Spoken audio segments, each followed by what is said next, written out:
Hello everyone. Let me walk you through the lab for this week. We're going to be investigating light as it travels from one medium to another and it refracts. So Snell's law essentially. So we're going to measure the light that's coming in, the incident angle, and the refracted angle here. And we're going to do that for a bunch of different angles. For instance, has an incident angle of 60 degrees. Now remember, it's measured from the normal to where the angle is. So this protractor is measuring 60 degrees. And the refracted angle looks like around 40 degrees here. So we have 60 degrees is our incident angle and our refracted angle of 40 degrees. Now our goal here is to determine the index of refraction of this second material here. This first material is going to be air, and we want to figure out what this one is. Well, how are we going to plot this data, and how are we going to use that data to determine what we want to know? Well, like always, we're going to start with the physics equation, and that's Snell's law. Where this is N1, this is the index refraction of our incident medium. That's this top material here, in this case, air. Theta 1, excuse me, that's the incident angle. That's the angle on the top here. N2, the index refraction of the refracted material. That's what we would like to know. And then, of course, the refracted angle, the one at the bottom here. Now, when we try to linearize this, you may notice that y equals mx plus b doesn't have signs in it. Now, that's okay because we're not going to plot exactly theta 1 and theta 2. We're going to plot something different in order to extract out what the index of refraction is going to be. So I'm going to do one thing here. I'm going to divide n1 to both sides. So get sine theta 1 equals n2 over n1 sine theta 2 plus 0. Maybe some of you are seeing the y equals mx plus b here. So our y is going to be the sine theta 1. Our x is going to be sine theta 2. And so our slope is going to be the quantity n2 over n1, and our y-intercept is going to be 0. So the problem here is our data, our measured data, is theta 1 and theta 2, not sines. And that's okay. What we're going to do is we're going to calculate these values from our measured data. So we're going to add two more tables here, the sine of theta 1, the sine of theta 2. So we take 10 degrees, we do sine of 10, gives us 0.17, and so on all the way down the list for sine of theta 1, and the same for sine of theta 2. Be sure your calculator is in degrees. Now, when we do this, by plotting sine theta 2 on the x and sine theta 1 on the y, we expect the y-intercept to be 0, and our slope is n2 over n1. So we're going to take this data, we're going to plug it into Desmos. And so here in the middle is our measured data, and then here is our calculated data. So on the x and y axis, for our x-axis, we're going to plot sine of theta 2, how we linearized it. And then for the x-axis, it's going to be sine of theta 1. So again, we just plug that in. Desmos is going to plot that for us. It's going to give us the slope, 1.34, and it's going to give us the y-intercept, in this case, 0.0088. Now, from our equation, we expect the slope to be n2 over n1, and we can use this to calculate what the index of refraction of the material is going to be, n2.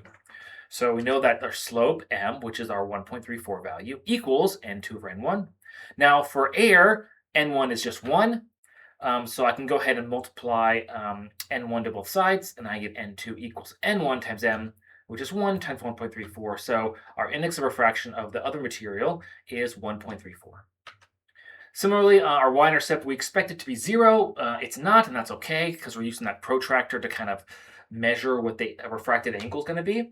And we have some uncertainty in the measurement. So it's okay, in fact, expected that it's not the exact 0 that we expect it to be. So we have 3 steps here. We're going to be acquiring the data for a bunch of different incident angles. And then we're going to, that'll be our measured data. So then we're also going to add a table of our calculated sine theta 1, sine theta 2. We're going to go into Desmos. We're going to plot that, sine theta 2 on the x, sine theta 1 on the y. And we're going to use our slope value to determine what the index of refraction of that unknown material is going to be. And then we're going to answer questions in the lab assignment. Well, let me walk you through the simulation. So when you go to the link, you're going to go here. Click on the one on the far left. And so let's go ahead and start by hitting this red button to turn the laser on. And then I'm going to go on the bottom left. I'm going to grab this protractor here. And we're going to put this in a very specific spot. So we want the 90 degrees to be flat with the interface here. And we want the 0 degree to be right above where it hits, so right here in this dotted line. Let's see if I can get this very well here. Okay. Do y'all see how the 90 degree is flat with the interface and the 0 degree is right above where the laser hits the water? It is still in water. The data that I have that I showed you earlier was with water. We're going to change it to Mystery B.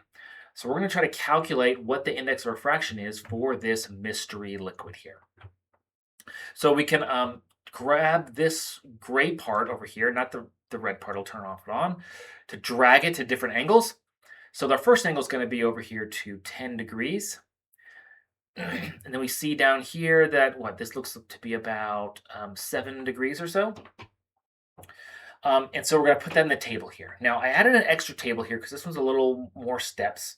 So here are the angles that we want to do, our incident angles, 10, 20, 40, and so on. So for 10 degrees, we measured an angle of 7 degrees.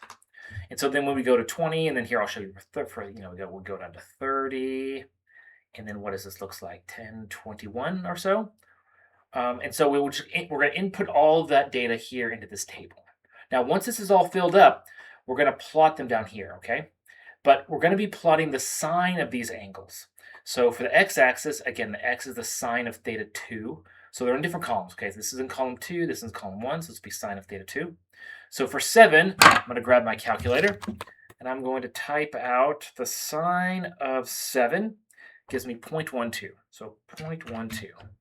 And for y, we're plotting the sine of theta 1. So I'm going to type the sine of 10, gives me 0.17. 0.17. And now you'll do that for all of the data here once you finish this table up, okay? Once that's done, you can click and drag this down, and it'll show you the slope and the y-intercept of all of your data that's here. All right, I hope this helps. Let's get to it.